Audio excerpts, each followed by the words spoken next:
The Ekumfi fruit processing factory will be operational in the first quarter of 2019. Progress reports indicate that 600 acres of pineapple have been put under cultivation at Ekumfi and its environs in the central region to feed the factory when it takes off. Edward Nyakun reports. One District, One Factory was one of the trump cards of the NPP in the 2016 elections.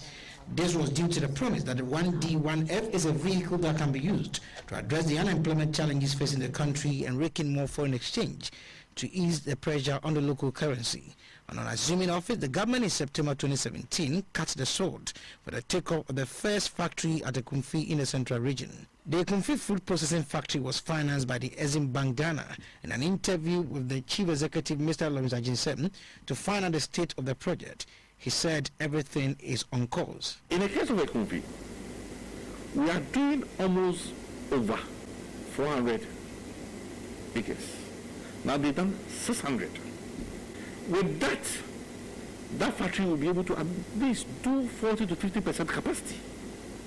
If you want to do 100, you must have double that acreage. Other than that, you will not have a sustainable raw material. And therefore the factory will work 1 or 2 months and shut down. We didn't want to go down that road. He also touched on the preparedness towards the building of the factory. In the first 3 to 6 months, and you start the factory, you must build the base. Because you're coming to put heavy duty equipment on the floor for civil works to start.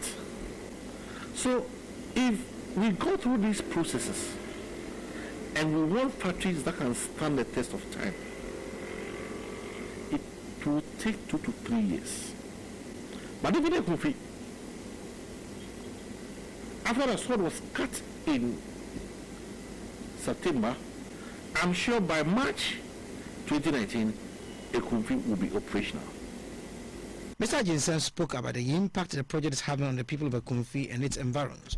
For direct jobs for Ekumfi is almost about 60 to 100. Indirect jobs is about 2,000. And Ekumfi will expand to 3,000. Because now, of all the villages around Ekumfi, you have outgrowers. And each outgrower earns 200 Ghana cedis a month. So you are not just growing, but you are also earning money to be a part of the scheme. So far, 7.7 million Ghana cedis have been invested into the Ekumfi fruit processing factory by Exim Bank Ghana. Edward Nyakun reporting for GBC 24.